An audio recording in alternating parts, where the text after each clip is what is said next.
Salut à tous, je suis Erakin et aujourd'hui je vais vous faire part d'une de mes réflexions euh, qui porte notamment sur 5 red flags ou 5 drapeaux rouges si vous voulez chez une femme, c'est-à-dire 5 situations dans lesquelles vous devriez être sur vos gardes vis-à-vis d'une femme. Alors, premièrement, je dirais la femme infidèle. C'est vrai, lorsqu'on va parler de la femme infidèle, on pense forcément à la femme avec qui nous sommes en relation, nous avons une relation suivie et qui finit par nous tromper. Ça, je dirais, c'est la base, bien entendu. C'est une femme avec qui vous êtes en couple qui vous trompe, bah, vous prenez vos affaires et vous vous barrez, bien entendu.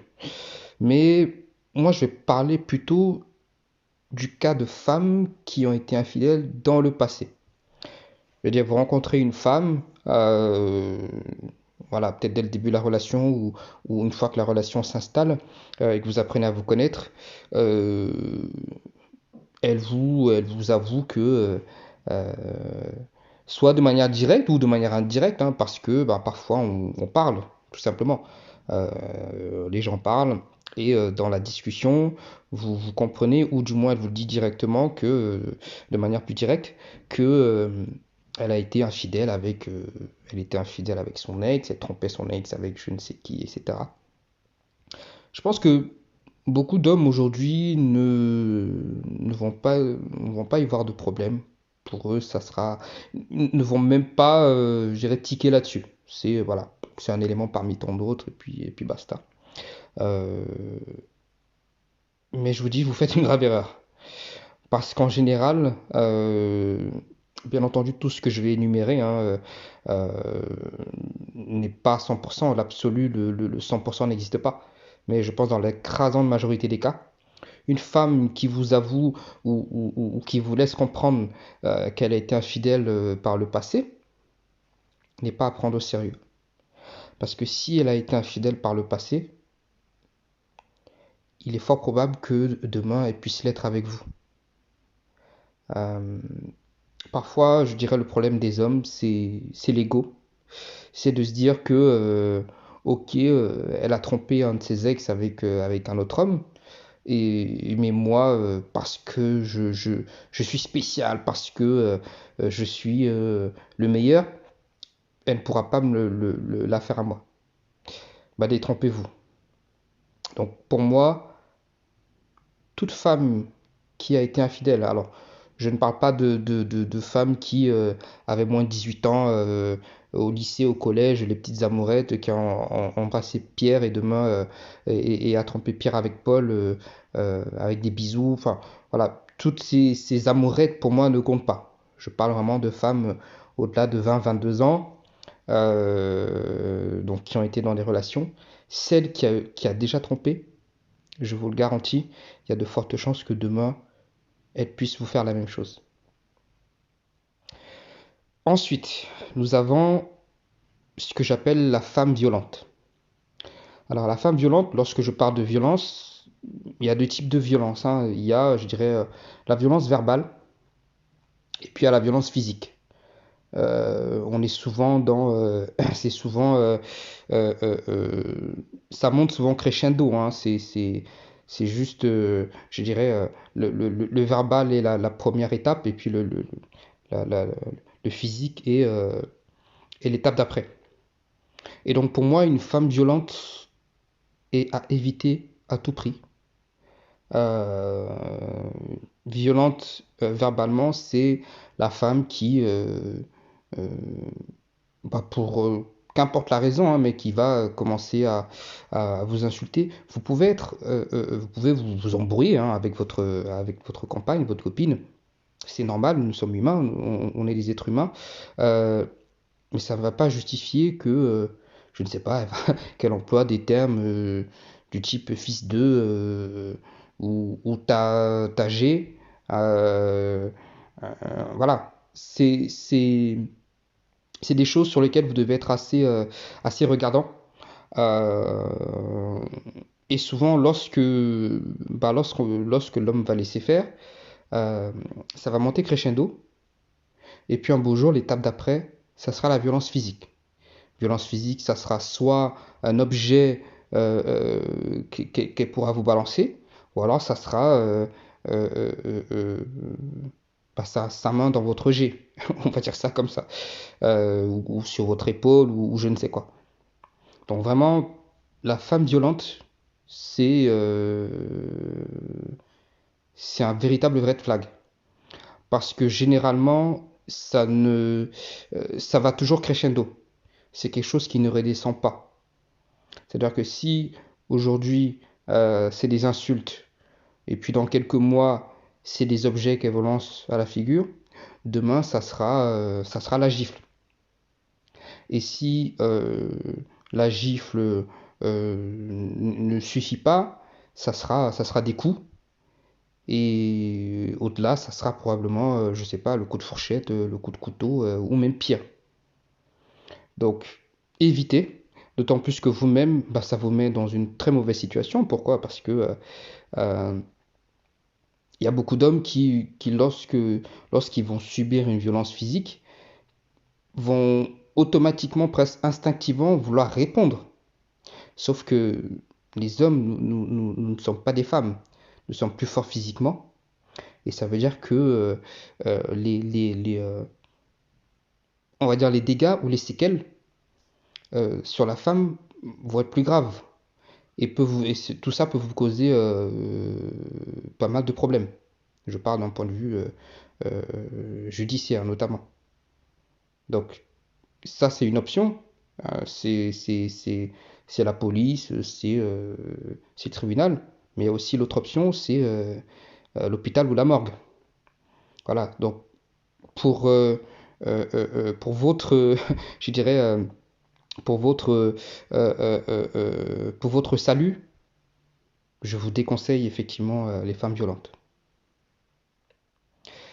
Troisième red flag, en tout cas chez une femme, hein, c'est la femme menteuse. La femme menteuse, nous sommes des humains, tout le monde ment, hein, bien entendu, sommes tous amenés à mentir. Je ne parle pas de petits mensonges, je parle de menteuse dans le sens, un exemple, euh, vous vivez avec votre compagne. Et puis, je ne sais pas, il y a une facture, quelque chose à payer, et peut-être vous êtes en déplacement, et elle vous demande en tout cas de régler hein, cette facture, et vous lui demandez, écoute chérie, combien est-ce que ça coûte? En réalité, je ne sais pas, on est à 50 euros, madame vous dit que ça coûte 80 euros. C'est On n'y pense pas souvent, mais c'est des choses qui arrivent. Et souvent, ce genre de personnes, si pour des petites choses de ce type sont capables de vous mentir, qu'est-ce que ça serait s'il s'agit de choses plus importantes et conséquentes? Et ça veut dire que c'est quelqu'un qui n'est pas forcément vrai. Et je pense qu'aucun homme, personne n'a envie de faire un bout de chemin euh, avec une compagne qui est fausse, en fait, ou du moins qui est menteuse. C'est vraiment un point que je ne vois pas souvent, en tout cas, je n'en entends pas souvent parler. Mais sur le terrain, je pense que c'est des choses qui existent. Et ça, il faut s'en méfier. Il faut se méfier des femmes menteuses. Euh, Quatrième red flag, c'est la femme qui parle en mal de ses proches, de sa famille ou de ses amis. Euh, Parfois, vous pouvez rencontrer des femmes qui, très vite, hein, ou peut-être un peu plus tard dans la relation, vont souvent comme ça se plaindre d'un tel ou d'un tel, donc ou d'une telle qui est une amie ou un membre de la famille. Ok, pourquoi pas. Mais ce qui est important, c'est surtout de faire attention à en quels termes elle va se parler de cette personne. Qu'est-ce qu'elle va dire à propos de ces personnes? Parce que souvent, une femme qui est capable voilà, de descendre son ami.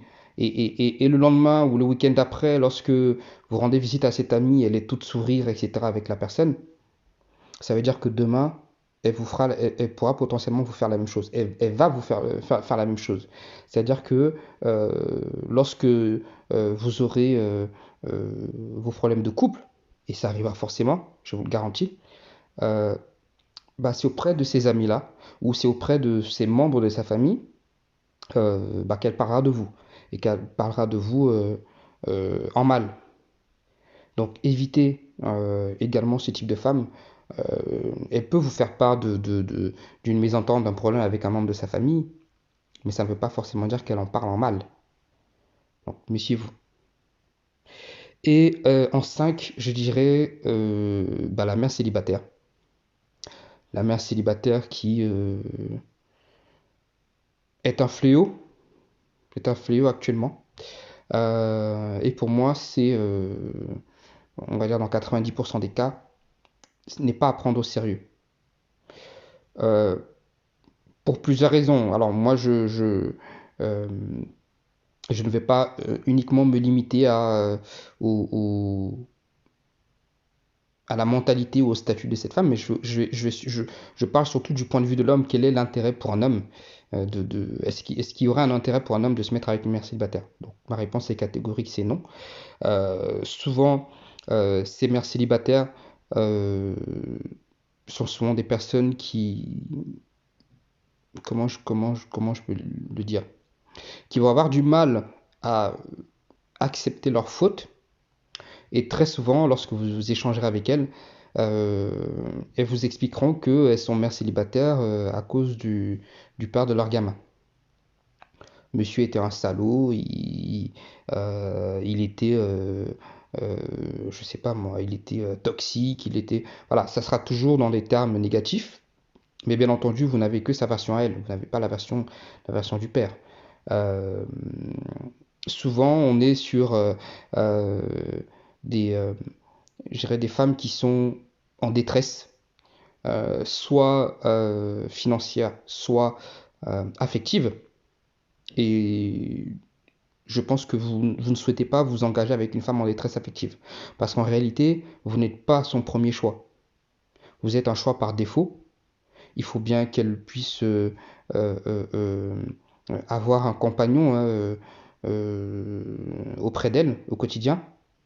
Euh, voilà. Donc vous allez servir, vous êtes comme une béquille en réalité. Vous lui servez de béquille. Et puis parfois, ce qu'il faut savoir également, c'est euh, même des années après, le, le, le, le, le fantôme du père de ses enfants est encore en elle. Donc il y aura toujours une possibilité, même sur un malentendu, qu'elle finisse par soit retourner euh, avec le père de ses enfants, ou de coucher avec lui, même si vous êtes mariés. Donc en réalité, votre relation, elle n'est ni à deux ni à trois, elle est plutôt à quatre même, je dirais. C'est-à-dire qu'il y a vous, il y a la femme, il y a le ou les enfants, et puis il y a le ou les pères. Et puis financièrement, euh, il ne faut pas se voiler la face, étant donné que euh, dans la plupart des cas, les enfants passent plus de temps avec la mère. Ça signifie également que si vous faites des activités, si vous voyagez ou quoi que ce soit, même si le père contribue je dirais, à l'entretien de ses enfants, vous allez quand même devoir mettre la main à la poche pour ses enfants, qui ne sont pas les vôtres, quoi qu'il arrive. Avec bien entendu euh, la possibilité que demain, il vous, les gamins vous balancent la fameuse phrase tu n'es pas mon père. Donc ça également, c'est une réalité hein, euh, qu'il faut pas ignorer. Je pense que euh, s'engager avec une mère célibataire, c'est vraiment euh, à vos risques et périls. Bien entendu, il y a des cas de figure où les choses peuvent fonctionner, mais malheureusement, ce n'est pas le cas de la majorité des cas, de la majorité des couples. Donc, pourquoi aller se mettre dans une situation difficile, une situation complexe, avec une femme qui probablement, comme je l'ai dit, hein, pour qui vous n'êtes pas le numéro un, vous êtes un choix par défaut. Et puis surtout, lorsque vous l'acceptez avec ses enfants, vous aurez euh, la responsabilité sur ses enfants, mais sans aucune autorité. Même si elle vous attribue cette autorité, sauf si peut-être le père a disparu, mais le père, lui, ne vous attribuera pas cette autorité. Donc vous avez tous les inconvénients sans aucun avantage. Ça veut dire que si l'enfant fait une bêtise, vous n'êtes pas en mesure de le réprimander. Mais par contre, si vous partez en voyage et que sur la route vous vous arrêtez dans un restaurant, bah, bien évidemment, vous allez également payer le repas à cet enfant. Et c'est normal. Voilà, donc réfléchissez à deux fois. Je sais que beaucoup d'hommes aujourd'hui sont en manque de chaleur corporelle, si je puis dire ainsi. Et beaucoup sont prêts à tout pour des petites séances de sport entre quatre murs. En tout cas, euh, à l'horizontale. Donc, pensez-y, faites attention je dirais aux femmes hein, que vous rencontrez, que vous fréquentez. Euh, Assurez-vous bien de checker ces red flags. Et si jamais vous en voyez un, deux ou même plus, alors libre à vous. Si vous êtes un aventurier, tentez votre chance. Mais si vous êtes juste un gars lambda, fuyez. Je vous remercie pour votre temps. Euh, Dites-moi si vous avez déjà connu, rencontré en tout cas, fait face à un de ces red flags, ou si même vous voyez d'autres red flags hein, qu'on pourrait observer chez une femme. Faites-moi part de tout ça en commentaire. Et puis, je vous dis à bientôt et bonne